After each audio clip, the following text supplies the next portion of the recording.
ಬೆಂಗಳೂರಿನಲ್ಲಿ ಟ್ರಾಫಿಕ್ ಪೊಲೀಸರ ಲಂಚಾವತಾರ ಬಟಾಬಯಲಾಗಿದೆ. ಇದೇನು ಹೊಸ ಸುದ್ದಿ ಅಲ್ಲ, ಯಾಕ್ರಿ ಇದನ್ನ ಹೇಳ್ತಾ ಇದ್ದೀರಾ ಅಂತ ನೀವೆಲ್ಲರೂ ಅಂದ್ಕೊಳ್ಬಹುದು. ಆದರೆ ವೈಟ್ ಫೀಲ್ಡ್ ಸಂಚಾರಿ ಪೊಲೀಸರ ಭ್ರಷ್ಟಾಚಾರ ಈಗ ಬಟಾಬಯಲಾಗಿದೆ. ಟ್ರಾಫಿಕ್ ಪೊಲೀಸರು ಲಂಚ ತಗೊಳ್ಳೋದೇನು ಹೊಸ ವಿಚಾರನಾ ಅಂತ ನೀವು ಹೇಳ್ಬೋದು. ಹೊಸ ವಿಚಾರ ಅಲ್ಲ, ಆದರೆ ಇವರು ರಾಜಾರೋಷವಾಗಿ ಯಾವ ತರ ಅಂತಂದ್ರೆ ಫೋನ್ ಪೇ ಮೂಲಕ ಸ್ವಲ್ಪ ಅಪ್ಡೇಟ್ ಆಗಿದ್ದಾರೆ. ಮೊದಲೆಲ್ಲ 10 ರೂಪಾಯಿ 20 ರೂಪಾಯಿ 50 ರೂಪಾಯಿ 500 ರೂಪಾಯಿ ಹಿಂಗೆ ಇಸ್ಕೊಳ್ತಾ ಇದ್ರಲ್ಲ, ಈಗ ಅದೆಲ್ಲ ಫೋನ್ ಪೇ ಮುಖಾಂತರ ಲಂಚ ತಗೊಳ್ಳೋದಕ್ಕೆ ಶುರು ಮಾಡಿದ್ದಾರೆ. ಟ್ರಾಫಿಕ್ ಫೈನ್ ನೆಪದಲ್ಲಿ ಫೋನ್ ಪೇಗೆ ಹಣ ಹಾಕಿಸ್ಕೊಳ್ತಾ ಇದ್ದಾರೆ. ದಂಡದ ಹಣ ಸರ್ಕಾರಕ್ಕೆ ಕೊಡೋ ಬದಲು ಅವ್ರ ಜೇಬಿಗೆ ಹೋಗ್ತಾ ಇದೆ. ವೈಟ್ ಫೀಲ್ಡ್ ಸಂಚಾರಿ ಪೊಲೀಸರ ಭ್ರಷ್ಟಾಚಾರ ಬಯಲಾಗಿದೆ. ವರ್ತೂರು ಕೆರೆ ಬಳಿ ಒನ್ ವೇನಲ್ಲಿ ಒಂದು ವೆಹಿಕಲ್ ಬರ್ತಾ ಇರುತ್ತೆ. ಒನ್ ವೇನಲ್ಲಿ ಬಂದು ಟ್ರಾಫಿಕ್ ರೂಲ್ಸ್ ಉಲ್ಲಂಘನೆ ಮಾಡಿದ್ದಾರೆ ಅಂತ ಹೇಳಿ ಫೈನ್ ಹಾಕಕ್ಕೆ ಹೋಗ್ತಾರೆ. ಆ ಫೈನ್ ಹಣ ಸರ್ಕಾರಕ್ಕೆ ಹೋಗ್ಬೇಕಲ್ಲ, ಆದ್ರೆ ಅದನ್ನ ಡೈರೆಕ್ಟ್ ಆಗಿ ಅವರ ನಂಬರ್ಗೆ ಫೋನ್ ಪೇ ಮಾಡಿಸ್ಕೊಳ್ತಾರೆ. 2025ರ ಮಹಾಶಿವರಾತ್ರಿಗೆ ಸ್ವಾಗತ. ಈ ರಾತ್ರಿಯನ್ನ ಧ್ಯಾನದಲ್ಲಿ ತನ್ಮಯರಾಗುವ ಅನುಭವವಾಗಿಸಲಿದ್ದೀವಿ. ಸಂಗೀತ, ನೃತ್ಯ, ಧ್ಯಾನ ಮತ್ತು ಉತ್ಸವಗಳಿಂದ ಕೂಡಿದ ರಾತ್ರಿ. ಇದು ನನ್ನ ಹಾರೈಕೆ ಮತ್ತು ಆಶೀರ್ವಾದ. ಇದು ಕೇವಲ ಜಾಗರಣೆಯ ರಾತ್ರಿಯಾಗದೆ ನಿಜ ಜಾಗೃತಿಯ ರಾತ್ರಿಯಾಗಬೇಕು. ಎಲ್ಲಕ್ಕಿಂತ ಹೆಚ್ಚಾಗಿ ಈ ಮಹಾಶಿವರಾತ್ರಿಯಂದು ಶಿವನ ಸಂಘದಲ್ಲಿದೆ. ದೃಶ್ಯಗಳಲ್ಲಿ ನೀವು ಅದರ ಸಾಕ್ಷಿಯನ್ನ ನೋಡಬಹುದು, ವಿತ್ ಪ್ರೂಫ್ ನೋಡಬಹುದು. 1,500 ರೂಪಾಯಿ ದಂಡ ಕಟ್ಟೋದಕ್ಕೆ ಆ ವಾಹನ ಸವಾರ ರೆಡಿ ಇರ್ತಾರೆ. ಆದರೆ ವಾಹನ ಸವಾರನಿಗೆ ದಂಡದ ರಶೀತಿ ನೀಡೋಕೆ ಒಪ್ಪೋದಿಲ್ಲ. 500 ರೂಪಾಯಿ ಫೋನ್ ಪೇ ಮಾಡಿಸ್ಕೊಂಡು ಬಿಟ್ಟು ಕಳಿಸ್ತಾರೆ ಮಂಜುನಾಥ್ ಅನ್ನೋರು. ಕಾನ್ಸ್ಟೇಬಲ್ ಡ್ಯೂಟಿಯಲ್ಲಿದ್ದಂಥ, ಆನ್ ಡ್ಯೂಟಿ ಇದ್ದಂಥ ಕಾನ್ಸ್ಟೇಬಲ್ ಮಂಜುನಾಥ್ ವಿರುದ್ಧ ಸದ್ಯ ಇಮೇಲ್ ಮೂಲಕ ದೂರನ್ನ ದಾಖಲಿಸಲಾಗಿದೆ. ವೈಟ್ ಫೀಲ್ಡ್ ಸಂಚಾರಿ ಪೊಲೀಸರ ಭ್ರಷ್ಟಾಚಾರ ಯಾವ ತರ ಇದೆ ನೋಡಿ. ಟ್ರಾಫಿಕ್ ಫೈನ್ ನೆಪದಲ್ಲಿ ಫೋನ್ ಪೇಗೆ ಹಣ ಹಾಕಿಸ್ಕೊಳ್ತಾರೆ. ದಂಡದ ಹಣ ಸರ್ಕಾರದ ಖಜಾನೆಗೆ ಹೋಗ್ಬೇಕು, ಸರ್ಕಾರದ ಬೊಕ್ಕಸಕ್ಕೆ ಹೋಗ್ಬೇಕು. ಅದ್ರ ಬದಲು ಇವರು ಜೇಬಿಗೆ ಹೋಗ್ತಾ ಇದೆ.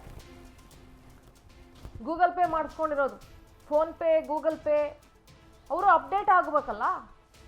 ನಮ್ಮ ಪ್ರತಿನಿಧಿ ವೀರೇಶ್ ನೇರ ಸಂಪರ್ಕದಲ್ಲಿ ಜಾಯ್ನ್ ಆಗ್ತಾ ಇದ್ದಾರೆ. ವೀರೇಶ್, ಸಾಕಷ್ಟು ಕಡೆ ಟ್ರಾಫಿಕ್ ಪೊಲೀಸರು ಲಂಚ ಸ್ವೀಕಾರ ಮಾಡೋದನ್ನ ಗಮನಿಸಿದ್ದೀವಿ. ಅದೇ ನಾವು ಹಳೆ ಸುದ್ದಿನೇ ಅಂತಾನೆ ಇರಬಹುದು. ಆದ್ರೆ ಈಗ ಆ ಲಂಚ ತಗೊಳ್ಳೋದ್ರಲ್ಲೂ ಸ್ವಲ್ಪ ಅಪ್ಡೇಟ್ ಆಗಿದ್ದಾರೆ. ಇವಾಗ ಫೋನ್ ಪೇ, ಗೂಗಲ್ ಪೇಗೆ ಹಣ ಹಾಕಿಸ್ಕೊಂಡು ಸರ್ಕಾರದ ಬೊಕ್ಸಕ್ಕೆ ಹೋಗ್ಬೇಕಾಗಿರೋದನ್ನ ಮೋಸ ಮಾಡಿ ತಮ್ಮ ಜೇಬಿಗೆ ಇಳಿಸ್ಕೊಳ್ತಾ ಇದ್ದಾರೆ. ಇದ್ರ ಬಗ್ಗೆ ಏನೆಲ್ಲ ಮಾಹಿತಿ ಇದೆ?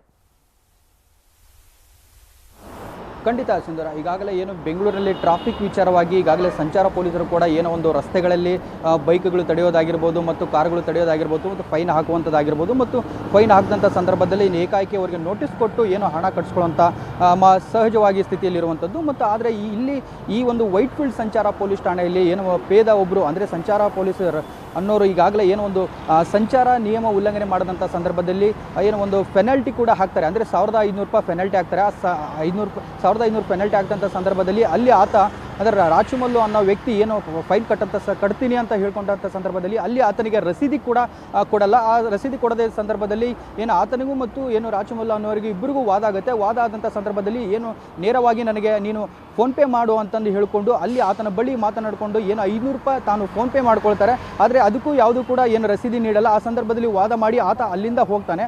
ಅದಾದ ಬಳಿಕ ಏನು ವರ್ತೂರು ಕೆರೆ ಬಳಿ ಇರುವಂಥ ಏನು ಇದೇ ತಿಂಗಳ 21ರಂದು ನಡೆದಂಥ ಈ ಒಂದು ಪ್ರಕರಣವನ್ನು ಏನು ರಾಜುಮಲ್ ಅನ್ನೋ ವ್ಯಕ್ತಿ ಏನು ಒಂದು ಈ ಪ್ರಕರಣವನ್ನು ಗಂಭೀರವಾಗಿ ತೆಗೆದುಕೊಂಡು ಏನು ಆ ವಿಚಾರವನ್ನು ಏನು ACP ರಮೇಶ್ ಅನ್ನೋರಿಗೆ ಒಂದು ಇಮೇಲ್ ಮೂಲಕ ಮಾಡ್ತಾನೆ. ಯಾಕಂದರೆ ಈ ರೀತಿ ಘಟನೆ ಆಗಿದೆ, ಘಟನೆ ಆದಂಥ ಸಂದರ್ಭದಲ್ಲಿ ನಾನು ಪೆನಲ್ಟಿ ಕಟ್ಟೋಕ್ಕೂ ಮುಂದಾದರೂ ಕೂಡ ಅಲ್ಲಿ ರಸೀದಿ ಕೊಡಲ್ಲ. ಹಾಗಾಗಿ ನಾನು ಅವರು ನನ್ನ ನೇರವಾಗಿ ಅಮೌಂಟ್ ನನ್ನ ಅಕೌಂಟಿಗೆ ಫೋನ್ ಪೇ ಮಾಡಿ ಅಂತ ಕೂಡ ಹೇಳ್ಕೊತಾರೆ. ಆ ಸಂದರ್ಭದಲ್ಲಿ ನಾನು ಅನಿವಾರ್ಯವಾಗಿ ಕೆಲಸ ಇದ್ದ ಕಾರಣಕ್ಕೆ ನಾನು ಅವರಿಗೆ ಫೋನ್ ಪೇ ಮಾಡಿ ಅಲ್ಲಿಂದ ಹೋಗ್ತೀನಿ.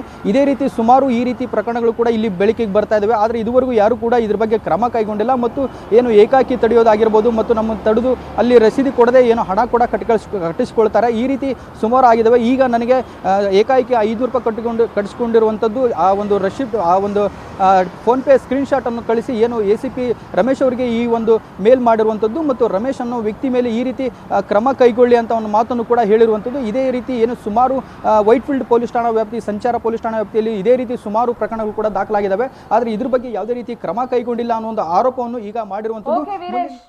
ಥ್ಯಾಂಕ್ ಯು ನಿಮ್ಮೆಲ್ಲ ಮಾಹಿತಿಗೆ.